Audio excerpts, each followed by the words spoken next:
facto, nós tivemos 3 invasões, só uma delas passou diretamente pelo nosso território, que foi a segunda invasão, chefiada pelo Marechal Nicolas Jean de Dieu Soult, em 1809. É que houve episódios importantes para o contexto geral das invasões que se passaram no nosso território, não foram suficientemente divulgadas. Pode haver mais do que uma razão para isso, mas isso aconteceu. Por exemplo, nós formos até Amarante, ao centro de Amarante, e vemos lá a placa junto à ponte, onde se celebra a resistência que foi feita às invasões francesas naquela ponte. Só que naquela resistência que é feita, as tropas francesas, para chegarem a Amarante, tiveram que passar por cá. Muitas vezes tiveram que avançar sobre a zona de Penafiel e tiveram que recuar. Um dos principais intervenientes dos franceses nas invasões, naquele corpo de exército, e um dos mais famosos, era o chamado Maneta. Era um general francês que era especialmente conhecido, era Maneta porque tinha perdido um braço num evento de caça, era especialmente cruel com os inimigos. E aquilo que nós descobrimos é que ele e o seu exército, depois de ter sido repelido na zona de Penafiel, vai estabelecer o seu quartel em Baltar.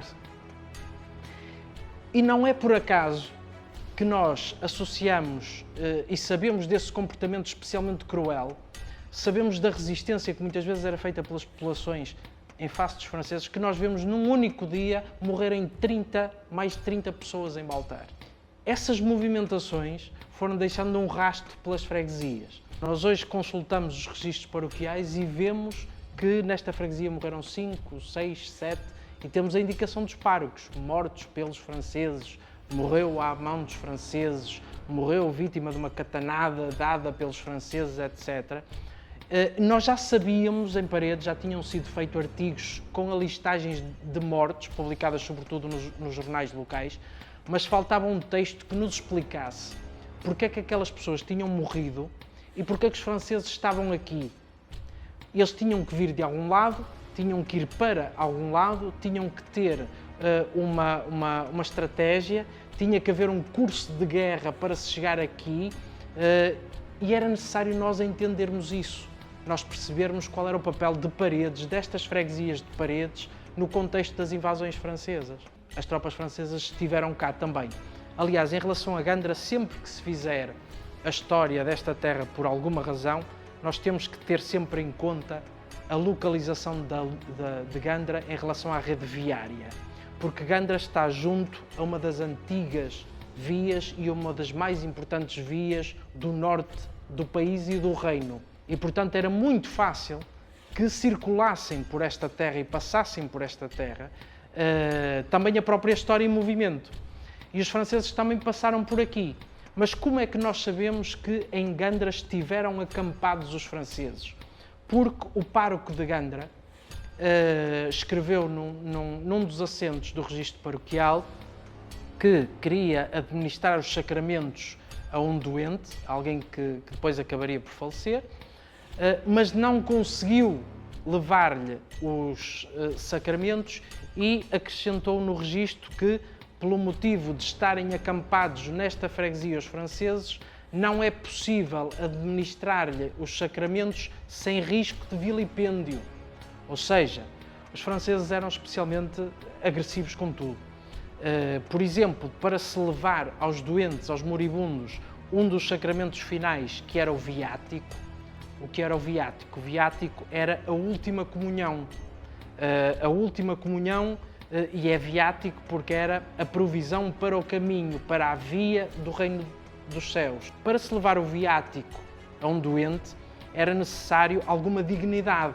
O pároco não colocava uma hóstia no bolso e ia levar o sacramento. Não, era necessário alguma solenidade, por vezes até acompanhado de alguém que levasse a umbela. Era necessário a dignidade suficiente para se levar a comunhão sagrada a um doente. E isso exigia sempre algum aparato mínimo pelas ruas da terra. O que o pároco diz é precisamente isso. Era impossível levar com dignidade a última comunhão a um doente de Gandra porque estavam acampados aqui os franceses. Essa Em relação a Gandra, é a única referência que nós temos, mas é suficiente para perceber que eles passaram por aqui. Outra coisa que nós podemos juntar aqui é que, evidentemente, se as tropas se deslocam do Porto em direção a Baltar, naturalmente têm que passar por esta localidade e por estas terras. E, portanto, os exércitos eram muito numerosos, os acampamentos eram feitos, a instalação dos exércitos eram feitas nos sítios onde as casas oferecessem condições, portanto nem sempre ficavam no mesmo sítio, nem na mesma povoação, mas às vezes nas povoações à volta, e portanto é muito provável que Gandra, Vandoma, Estoril, Gandra, que esta zona fosse chão de acampamento ou de bivac das tropas francesas. Esta capa que aqui está, que é uma ilustração, não é 100% rigorosa, mas é uma ilustração de um episódio que marcou as invasões francesas. No final, depois de ter sido forçado a abandonar a cidade do Porto, o Nicolas Soult achava que as suas guardas avançadas em Amarante tinham batido o general Francisco da Silveira e que já estavam para lá de Amarante rumo a outro objetivo. Mas não tinha recebido informação sobre isso. E então o Nicolas Soult, quando foge da cidade do Porto, vai parar em Baltar. E é importante notar aqui que a generalidade das obras sobre as invasões francesas dizem que a segunda invasão terminou no Porto, que era a grande cidade, que terminou no Porto, porque ele teve que fugir, chegaram os ingleses e ele fugiu. Mas o Nicolas Soult não faz a trajetória mais rápida de fuga, que seria ir para o lado de Braga, para norte e para a Galiza. Ele faz precisamente o caminho para o interior, precisamente porque estava convencido que as suas tropas em Amarante tinham derrotado, ou iriam derrotar, o Francisco da Silveira, e, portanto, ele queria ter a certeza, o ponto de situação dessa movimentação, e para em Baltar para ser informado. Estabelece ali o seu quartel-general. Essa marcha corre mal porque o Nicolas Soult cai do cavalo, fica ferido, e depois um outro general francês, quando chega a Baltar, encontra esse grande general Nicolas Soult, herói de grandes batalhas de Austerlitz, na Prússia, homem medalhado, um homem de elite das tropas de Napoleão, aqui no nosso território, estendido em cima de um fardo de palha. Estava encurralado e, portanto, a única solução era fugir. Nicolas Soult está em Baltar, recebe esta péssima notícia e toma uma decisão que militarmente é heroica, que é ele pretende poupar as suas tropas, quer poupar a sua vida. E então organiza uma fuga rápida. Ele está cercado, não pode ir para o Porto, não pode ir para o lado de Amarante, e providencialmente em Baltar andava lá um capador de porcos que era espanhol e que conhecia um atalho para a região a norte, para o lado de Guimarães, para a chamada Serra de Santa Catarina, que é hoje a Penha de Guimarães, para fugir para o território espanhol. Todo o material pesado que fosse estorvar a fuga, que fosse atrasar a fuga, fosse todo empilhado, ou seja, canhões, pólvora, material pesado, e para além desse material bélico, também aquilo que os soldados tinham roubado nas igrejas da cidade do Porto, e não só, quando conquistaram a cidade. Então ele ordena que se faça um enorme monte com toda essa pólvora e que depois se acenda um rastilho e que se mande tudo aquilo pelos ares. Essa fogueira foi feita em Paredes, em Castelões de Cepeda, no Monte de São José, ali perto da Capela de São José. Aquele rebentamento, e isto é contado pelas testemunhas, pelos seus relatos, o rebentamento dessa explosão ouviu-se em todo o Val de Sousa, e muitas das moedas que estavam e material precioso nessa grande fogueira foi projetado com o rebentamento. Anos mais tarde, alguns lavradores das encostas de Penafiel, ao escavarem a terra para fazer os seus campos, encontraram moedas desse rebentamento, dessa fogueira que foi feita por ordem do Marechal Soult. A capa deste livro é uma ilustração dessa fogueira. Portanto, verdadeiramente, a segunda invasão francesa não terminou na cidade do Porto, terminou no território que é hoje do Concelho de Paredes. A segunda invasão terminou aqui, foi em Baltar que Sul percebeu que estava cercado, foi aqui que ele mandou destruir parte da carga que tinha, e nós, na contracapa deste livro, o que é que temos? Temos Sul, temos uma citação do próprio Nicolau Sul a dizer o que é que tinha acontecido naquele dia, 13 de maio de 1809, e depois a seguir temos um excerto de uma carta que é enviada mais tarde para o Nicolau Sul pelo próprio Napoleão Bonaparte, a dizer que teve conhecimento daquela situação. Isto para dizer o quê? Todos nós ouvimos falar de Napoleão Bonaparte, todos nós lemos sobre Napoleão Bonaparte. Provavelmente poucas pessoas imaginariam que o Napoleão tinha sido informado de uma circunstância acontecida no território de Paredes. Foi informado sobre isso e reagiu sobre isso. E o Nicolau Sul é parte integrante também dessa história. Paredes, território hoje, tem um património histórico em muitas vertentes desaproveitado, em muitas vertentes desconhecido. Será que as crianças de hoje não ficarão muito mais entusiasmadas com a história, com o conhecimento, se souberem que aquilo que é essencial na história também se passou cá, aqui, naquelas ruas que elas atravessam todos os dias? Creio que isto também ajudará, de certa forma, a que, por um lado, o Concelho de Paredes assuma essa importância, o Concelho de Paredes tem o dever de assumir essa importância, porque isso aconteceu cá, e por outro lado, porque damos elementos para que a história local seja mais divulgada também junto de todos, da comunidade em geral, mas também da comunidade escolar, de quem aprende a história.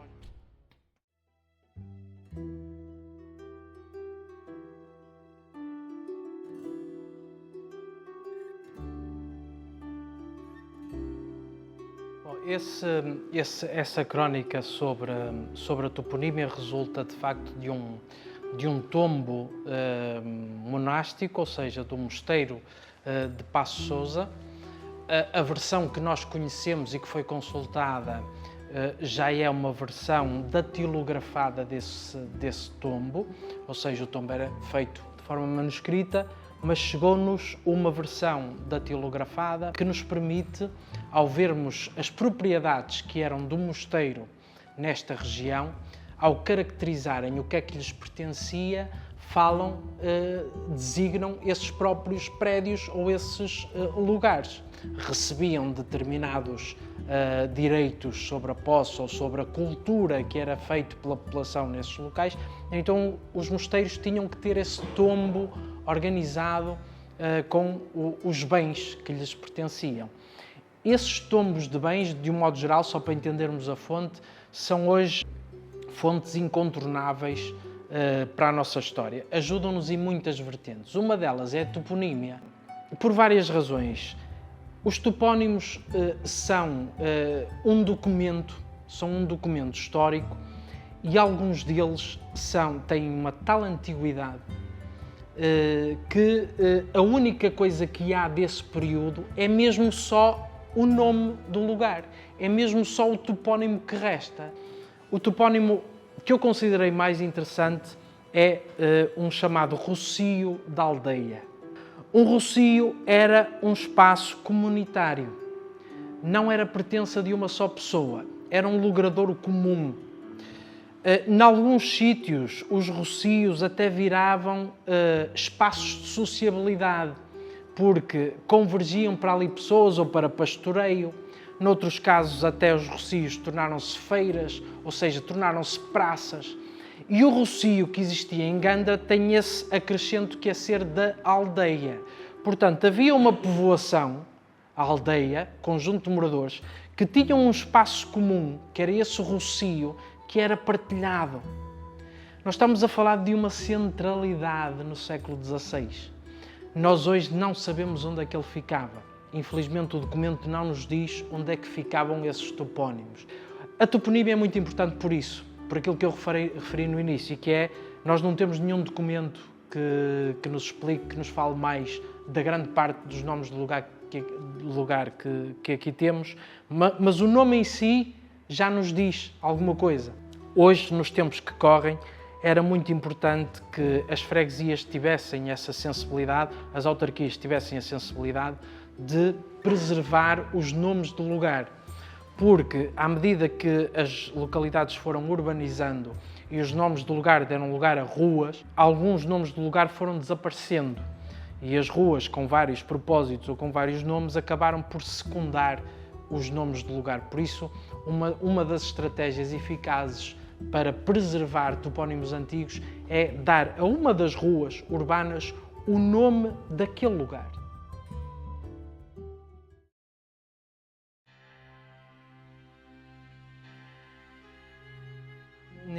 Na crónica que trata sobre de facto o período do Estado Novo, tem que ver com os chamados relatórios de situação.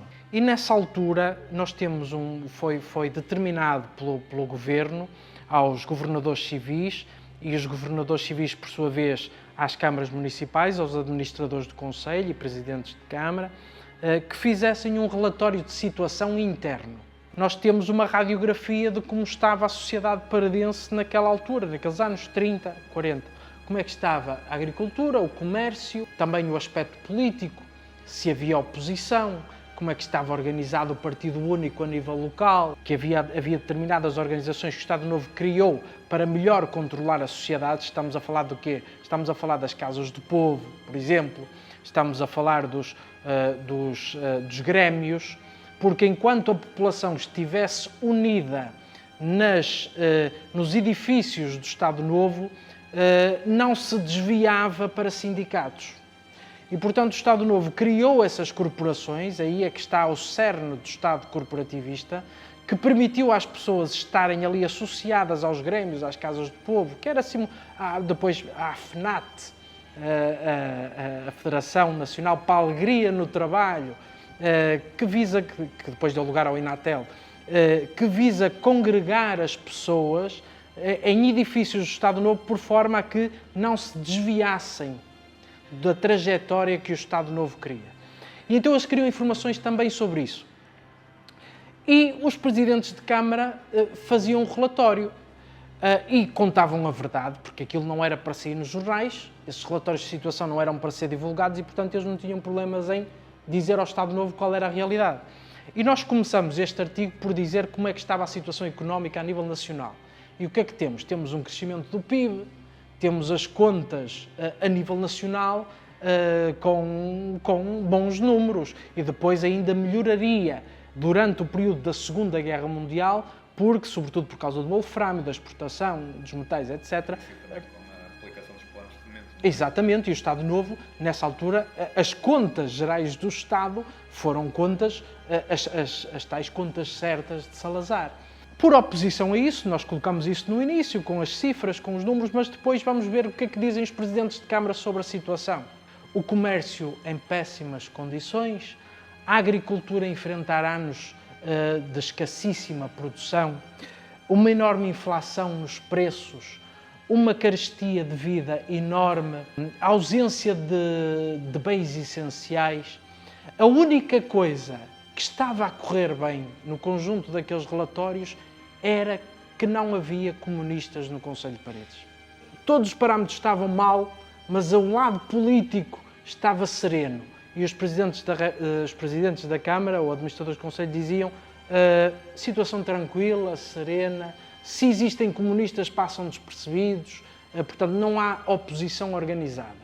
Os próprios adjetivos que os presidentes de Câmara e os administradores usam para qualificar o Estado são denotativos das dificuldades que as pessoas passavam.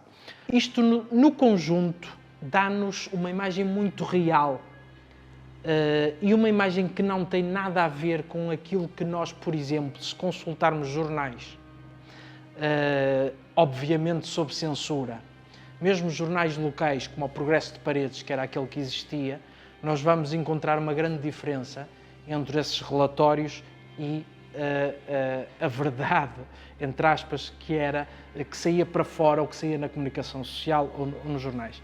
Apesar do país de Salazar apresentar contas certas, o que é certo é que nos relatórios dos presidentes de Câmara para o próprio Governo, relatórios internos, é traduzida toda a realidade difícil que passava o comércio, a agricultura, todos os setores da sociedade, exceto o único que estava a correr bem, que era o plano político, porque em Paredes não havia oposição, nem havia comunistas. Portanto, era isto que ressalta desses relatórios de situação.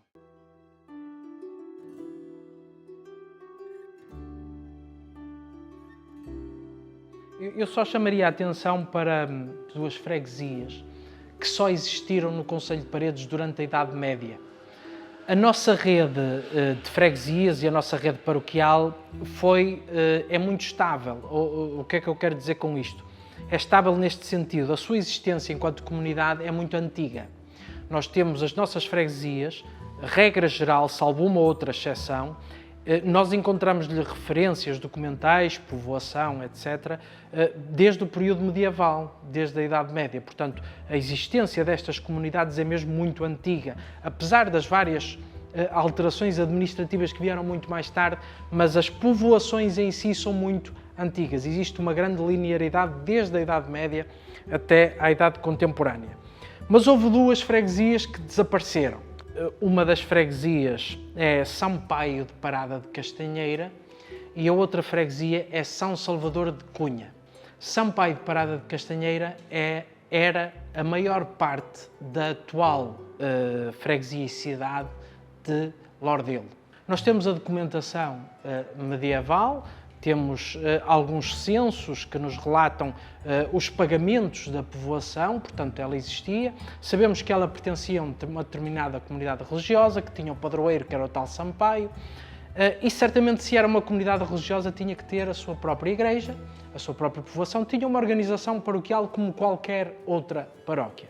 Nós temos duas indicações interessantes que são o pároco de Lordelo em meados do século XVIII, nas chamadas memórias paroquiais, quando lhe perguntam pelas capelas que existem na freguesia de Lordelo, uma das capelas existe memória de aquela capela ter sido uma igreja paroquial.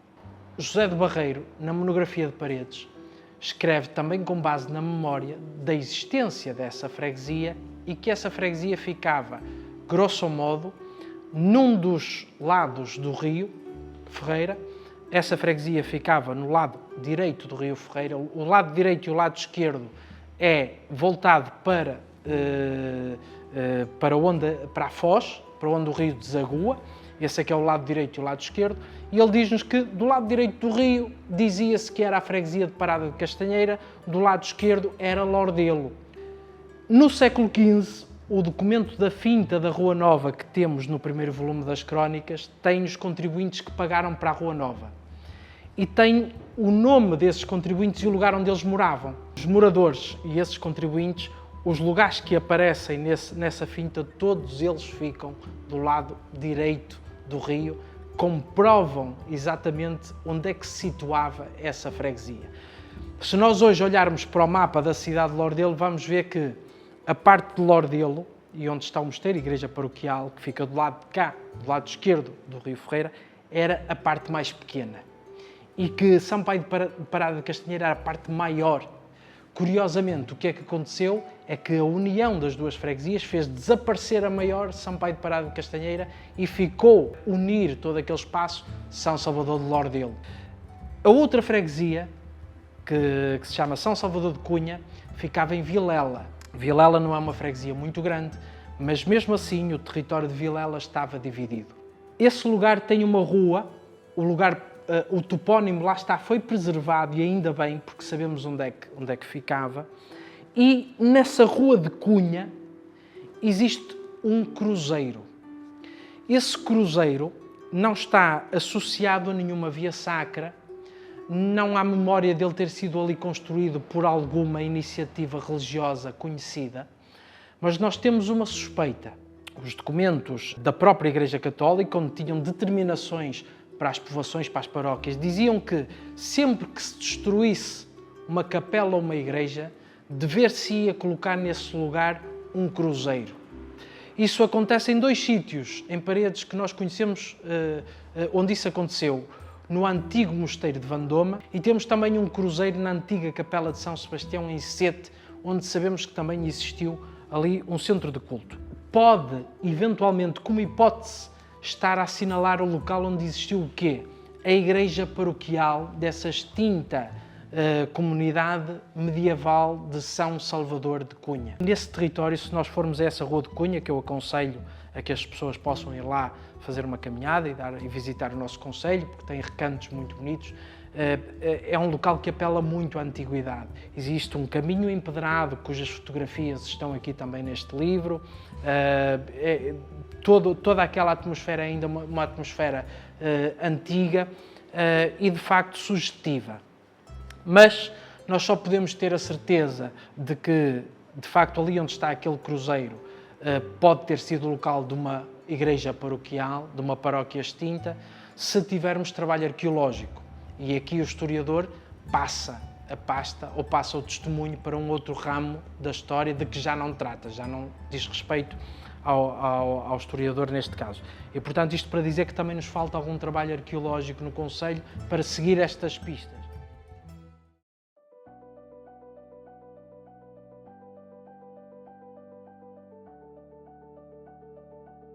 Falar de uma das últimas crónicas, que é acerca de um atleta de eleição chamado D. António Brandão, Pinto Brandão, que foi um atleta de exceção no Brasil, ligado a um dos maiores clubes, uma das maiores instituições desportivas do Brasil, que é o Clube de Regatas Vasco da Gama. E ele foi considerado no Brasil o maior atleta vascaíno de todos os tempos. Se cada um de nós for ao telemóvel ou for ao computador fazer uma pesquisa pelo nome desse antigo atleta, vai ver-lhe várias referências, algumas no Brasil e outras cá. E dizem-no natural de Penafiel. Inclusivamente há sites, blogs sobre a história de Penafiel, onde o consideram um ilustre penafidelense. Praticamente todas as fontes que nós encontramos na internet vemos que o dão como natural de Penafiel. Só que o Adão não podia ser mais pardense. Ele nasceu em Bitarães, na Casa da Mulra. Os seus pais e os seus avós são do Concelho de Paredes. Um dos seus avós, de Mouriz, foi presidente da Câmara Municipal de Paredes. O seu tio materno, António Augusto Gonçalves de Carvalho, figura proeminente, presidente de Câmara, administrador do Concelho de Paredes. Toda uma família muito ligada ao concelho, muito ligada à sua história, o seu próprio nascimento, claro, que tem que se levar em conta, mas foi alguém que partiu para o Brasil. O seu avô tinha lá criado uma fábrica de calçado para onde ele foi trabalhar, praticou vários desportos, uma coisa hoje impensável para um atleta de futebol, só pratica futebol. Ele praticava o futebol e várias outras modalidades, conseguiu mais de 60 títulos para o Vasco da Gama nas várias modalidades, muito diferentes, remo, ténis de mesa, atletismo. E com esta curiosidade é que o futebol ganhou uma grande dimensão e o Vasco da Gama ganhou uma dimensão enorme também por causa do futebol. Ele foi o autor do primeiro golo oficial do Vasco da Gama. O autor do primeiro golo oficial do Vasco da Gama do Brasil nasceu no Concelho de Paredes, dado em praticamente todo lado como uma figura ilustre de Penafiel. Portanto, nós aqui temos essa biografia, essa pequena biografia. É a primeira vez que isso é feito, é uma das novidades desta crónica, entre outras, não é a única, e que também nos mostra que nós temos algumas personalidades do nosso concelho que às vezes estão à espera só para ser descobertas e para serem valorizadas. Portanto, eu não espero menos do que uma rua ou uma avenida em Bitarães ao autor do primeiro golo oficial do Clube de Regatas Vasco da Gama do Brasil e um atleta de eleição.